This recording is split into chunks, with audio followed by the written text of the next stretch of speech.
Fin de saison pour Kaiju numéro 8 et franchement, la saison était excellente.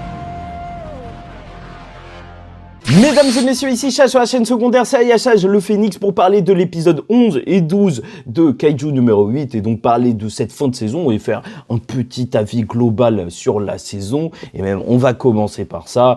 Franchement, le rythme était excellent, l'animation tapait, voilà, sans être exceptionnel à chaque fois non plus. Il n'y a jamais eu de moment de mou, vraiment. L'animation était au rendez-vous, les OST étaient au rendez-vous, opening et ending, moi je les ai kiffés.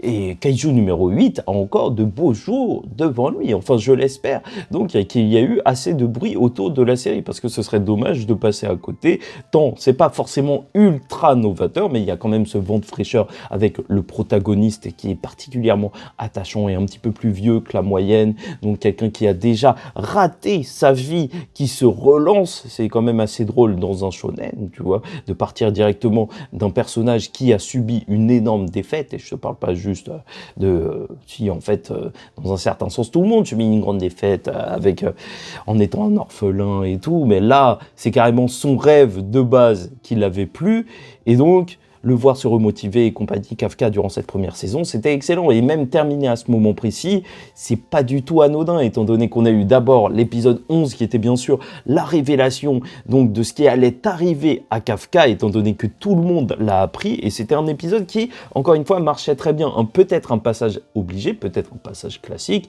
donc voir qu'il va être jugé.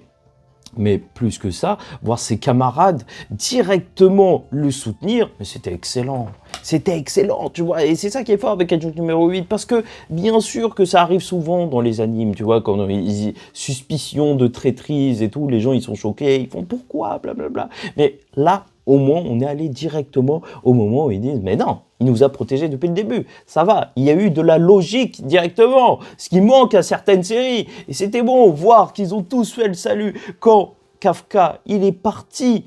Mais c'était excellent, oui, voilà. Même Mina qui juste disait à Kafka que dans leur compagnie, personne, absolument personne ne le considère comme un ennemi. Mais oui, ça marche bien, c'est touchant, c'est ça qui est fort avec Kaiju numéro 8, c'est qu'on ne s'y attend pas forcément, mais les personnages sont attachants. En fait, cette histoire est attachante tout le long. Et donc, t'as Isao, le commandant, Shinomiya, donc le père de Kikoru, qui va se rendre face à Kafka et qui va commencer à l'affronter. On découvre qu'il a l'arme du kaiju numéro 2. Les kaiju, ils ont utilisé les méga kaiju surtout pour créer des véritables armes de destruction, mais qui sont difficiles à maîtriser. Et donc le boss du côté des brigades a cette arme monstrueuse, et c'est ça qui va faire lors de cet épisode 12, surtout en fait, dernier épisode de la saison, affronter Kafka, et un Kafka qui a un petit peu perdu les pédales, et le combat est stratosphérique. Enfin, tu sens vraiment l'échelle différente entre les humains qui se battent et des méga kaiju qui sont en train de s'affronter, et c'était magnifique. Certes, c'était 12 épisodes, la saison un peu courte, mais au moins, si c'est pour avoir des beaux épisodes, bah oui, ça marche bien. Le Kafka qui semble se déchaîner alors qu'il ne peut pas contrôler son corps, et tout cet épisode en fait pose la simple question de l'humanité de Kafka. Vers où va l'allégeance de Kafka? Est-ce qu'il est du côté des kaiju ou est-ce qu'il est du côté des humains? On le sait très bien, mais est-ce qu'il est capable de se contrôler, et à quel point il est déterminé à faire partie du côté des humains? Bah là, on le voit lors de cet épisode. Parce que, ok, il va se faire ratatiner, le commandant. Oh là, il va se faire éclater. Carrément, ça faisait peur. Ça faisait sincèrement peur à voir, parce qu'avec l'animation et compagnie, quand tu vois du sang gicler de partout, les gros cris de Kafka du kaiju numéro 8, oui, ça fait peur. Et le Kafka qui pense juste à Kikoru, qui se dit « Je vais pas tuer son père devant elle ».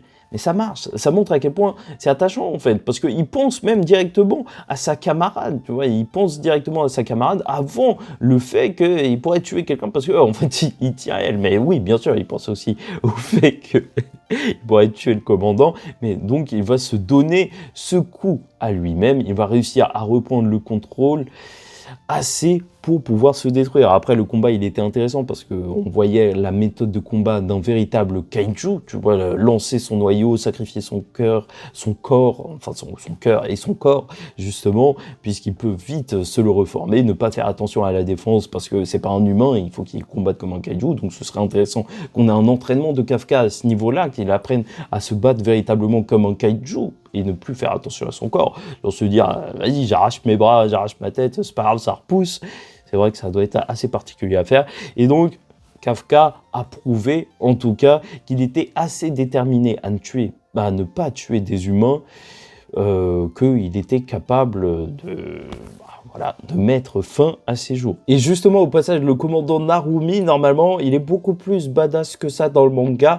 J'ai trouvé que, globalement, en fait, à chaque fois, les comparaisons manga-anime de Kaiju numéro 8, ça allait. En vrai, c'est vrai que le dessin, il est plus impactant, mais en soi, c'était pas du tout mauvais, l'anime. Donc, j'ai jamais été de ceux qui ont trouvé que c'était une mauvaise adaptation. Kaiju numéro 8, loin de là, moi, je la trouve géniale.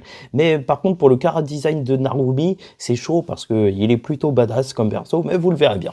Et donc, t'as tout le jugement, t'as les paroles de Mina, et c'est vrai que ça marche en termes de conclusion de saison, dans le sens où Mina, elle a jamais été très éloquente par rapport à Kafka, ou en tout cas elle montrait pas forcément de sentiments, et c'est pas forcément ce qu'elle va montrer lors de cet épisode, mais elle va montrer toute la reconnaissance qu'elle a envers lui en tant que soldat, et rien que ça c'est beau, rien que ça, t'as cette vibe d'achèvement qui fait énormément plaisir, et bien sûr voir tout le monde heureux, tout le monde qui était inquiet, mais qui sont heureux de voir que Kafka va rester en vie, ça marche, et en plus, c'est même pas, tu vois, si beau que ça, et c'est ça qui est fort, parce que ça aurait pu être tout beau, tout rose, et ils disent, oui, non, Kafka c'est un gentil, non, ils disent, quand même, le commandant, il dit, même, vaut mieux qu'on le garde sous notre aile, et qu'on essaye de l'utiliser, tu vois, c'est plus, il va être utilisé comme une arme, et il va tenter de prouver son humanité, que on va juste le garder parce que quand même il a l'air sympa. Non, on n'est pas non plus dans un monde de bisounours, et c'est ça qui est cool. Et c'est sur ça qu'on va s'arrêter. Une séparation de la brigade, des gens qui vont aller un petit peu dans tous les sens, parce que c'était aussi le sujet du précédent épisode, parce que vu que la base a été détruite, et en plus ils vont pouvoir monter en grade, Ishikawa qui est prêt à pouvoir sauver son senpai la prochaine fois, et ça je trouve ça juste génial, parce que leur relation est géniale, et donc voir les personnages qui vont se séparer et sûrement s'entraîner et devenir plus forts, ça donne toujours envie de les revoir par la suite. On a vu un nouveau commandant qui a été présenté entre guillemets. Et voilà, tout simplement, ça promet en fait. Tu vois qu'il y a d'autres groupes, il va y avoir d'autres attaques. En plus, la fin de l'épisode, c'est le Kaiju numéro 9 qui compte revenir à la charge. Non, c'est bon. Que dire ? Là, le Kafka, en plus, on va le retrouver dans un environnement complètement différent, sûrement dans une autre brigade. Donc, ça va extrêmement bien marcher. Après, en termes de chapitres, ne vous inquiétez pas, on va suivre ça. Parce que j'avais déjà fait des reviews des chapitres. Je ne sais pas si je vais les refaire, relire le tout et vous en reparler ou juste vous rediriger vers les vidéos. Mais je vais continuer la lecture de Kaiju numéro 8. Et donc, c'est reparti. Avec la fin de l'anime, ça m'a re-hypé. Donc, pour la suite de Kaiju numéro 8, ça y est, on repart sur la lecture des chapitres ici sur la chaîne secondaire. Donc, n'hésitez pas à liker ou disliker la vidéo, commenter, donner votre avis en commentaire et vous abonner si vous n'êtes pas encore abonné. Et personnellement, encore une fois, je trouve que cette saison 1 était très réussie et c'était peut-être et sûrement, clairement même, donc l'anime que j'ai préféré suivre cette saison alors que je suis Remonster, qui est pas ouf, je vous conseille pas, mais c'était marrant au début.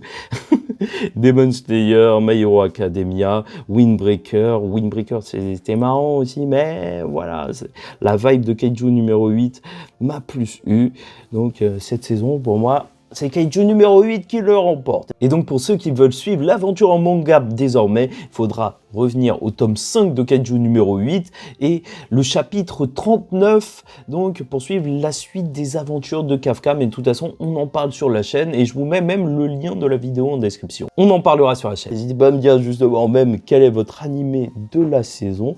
Pourquoi pas, et en attendant la suite, je vous dis ciao tout le monde et on va lire la suite des chapitres ici sur la chaîne. Et surtout, faites attention à vous et paix sur vous. 人で怪獣を全滅させよう。